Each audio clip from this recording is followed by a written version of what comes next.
Hello বন্ধুরা, আজ আমি তোমাদের সাথে শেয়ার করছি চুড়িদার কীভাবে কাটিং করবে। সবার প্রথম ঝুলটা মাপ করে নেবে। ঝুলটার আমি এখানে 38 ইঞ্চি রেখেছি। তারপর পুট রাখবে। পুট রেখেছি আমি এখানে 6.5 ইঞ্চি।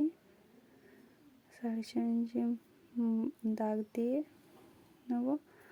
আর আরমোল রেখেছি 6 ইঞ্চি।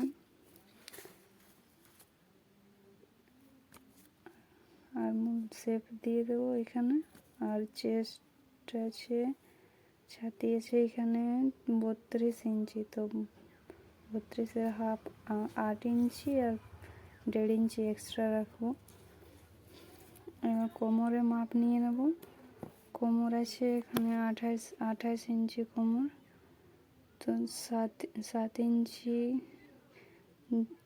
মাপ নেব আর 1.5 ইঞ্চি এক্সট্রা। আর এখানে কোমর থেকে 7 ইঞ্চি নিচে হিপের মাপ নেব। হিপ আছে 32 ইঞ্চি। 8 ইঞ্চি নেব আর 1.5 ইঞ্চি এক্সট্রা মাপ দিয়ে নেব মার্জিনের জন্য। আর এখানে হিপ আর কোমর লাইনগুলো মিলিয়ে নেব, কাটিং করতে সুবিধা হবে। তারপর এখানে ঘেরটা হিপ যা আছে ঘেরটা তাই রেখে দেব।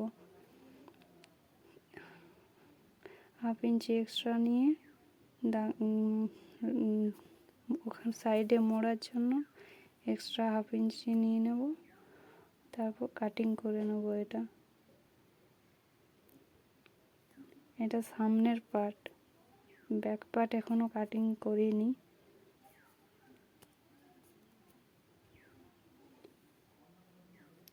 সামনের পার্টটা কাটিং করে নিই, তারপর ব্যাক পার্টটা কাটিং করব।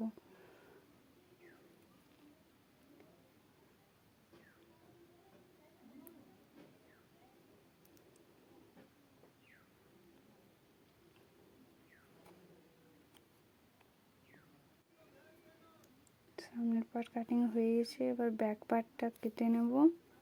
সামনের পার্টটা বসিয়ে ব্যাক পার্টটা কেটে নেব, তাহলে মাপ নিতে হবে না। ওই সামনের পার্টটা বসিয়ে কেটে নেব দাগ দিয়ে।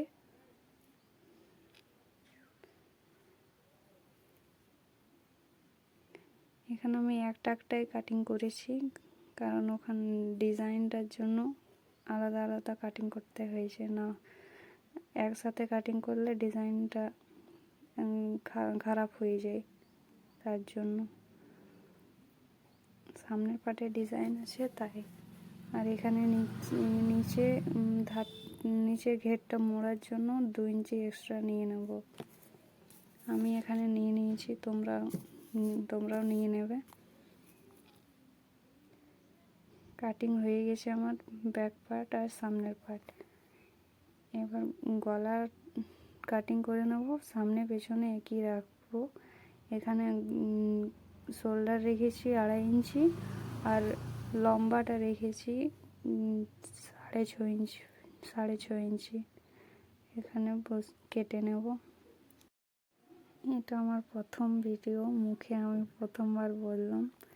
তোমাদের যদি ভালো লাগে ভিডিওটি তাহলে ফলো করে লাইক করে দেবে আর কমেন্ট করে জানাবে কেমন হয়েছে। এরকম ভিডিও আরও দেখতে চাইলে কমেন্টে জানাবে।